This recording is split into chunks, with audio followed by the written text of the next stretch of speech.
Pourquoi on met tout le tracteur au travers de la route devant l'usine? Hier soir, à 21 h, on reçoit un message de Tereos comme de quoi Albioma rencontre encore des difficultés, donc ils ne prennent pas les cannes.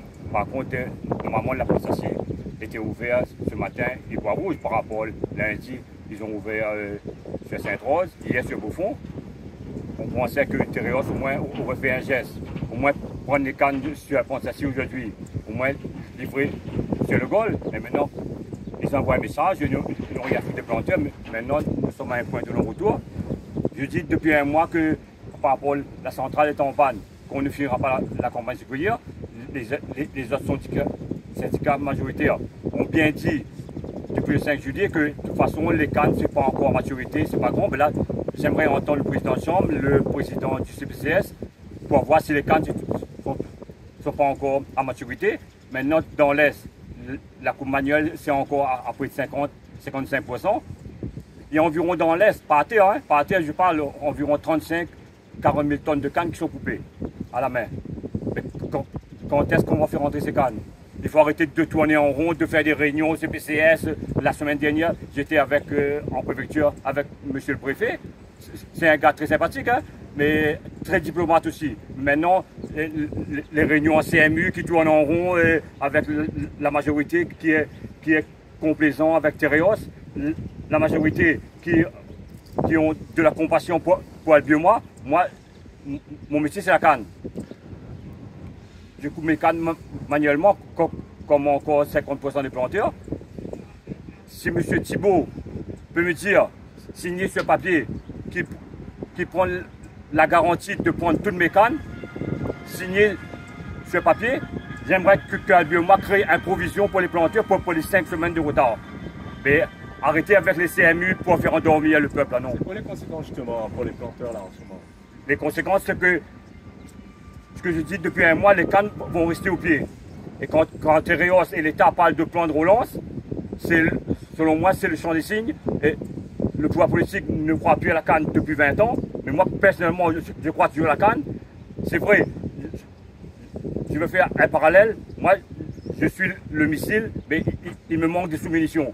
Les planteurs, en général, même s'ils croient plus à la canne, il y a encore quand même un 50% qui croient encore à la canne. Même si le pouvoir politique, nous, on vit à titre principal.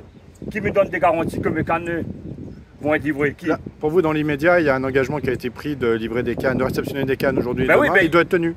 Hier soir, à 21 h, vous vous rendez compte? À 21 h, on envoie un message comme ça, par principe, les planteurs qui ferment leur bouche et ne pas livrer les cannes. Demain, c'était encore sur la plantation. Demain, peut-être non. Lundi, dimanche soir, on va encore recevoir un message. Il faut arrêter. J'aimerais que les autres syndicats posent leur majorité de côté et invitent le planteur à venir ici pour qu'on puisse aller demander des comptes à Albioma et à Tereos. Financièrement, ça représente quoi pour les planteurs justement? Ben, pour l'instant, c'est zéro parce que nous, on est payé quand on passe sur la balance. Si les cannes restent dans les champs, c'est pas un problème de Tereos. J'ai dit, il y a 15 jours, même si 50 000 tonnes de cannes restent au pied, c'est pas un problème pour Tereos. Parce que son seuil de rentabilité par rapport au cours mondial du sucre est très élevé. Même si 50 000 tonnes restent au pied, c'est pas un problème pour lui, mais c'est un problème pour nous. C'est une perte de richesse aussi pour les cannes? Ben, les cannes sont en train de pourrir au champ, là, vous vous rendez compte? Ben là, depuis 15 jours, les cannes sont coupées avec la pluviométrie. C'est très inquiétant. Là, vous demandez si c'est Albioma qui paye la différence? Non, mais je demande une réunion de crise à la préfecture. Pas en CMU, en CPCS. En CPCS, je demande depuis 20 ans, c'est un centre de soins palliatifs de la canne. D'accord? Mais en CPCS, même en CMU, en CMU, ne parlons pas, hein, c'est un échange, c'est un rôle consultatif et on ne va pas perdre de temps à 13 h. Je demande une réunion de crise avec le préfet. Je ne sais pas s'il est déjà en vacances, parce que c'est prévu qu'il était en vacances. Mais au moins, la direction peut nous recevoir, même avec les autres syndicats, je n'ai rien à foutre. Mais au moins, moi je veux que Albioma crée une provision pour les 5 semaines de retard déjà. Après, ils vont alimenter. Après, au moins, on a des garanties. Si les cannes restent au pied, c'est Albioma qui participe.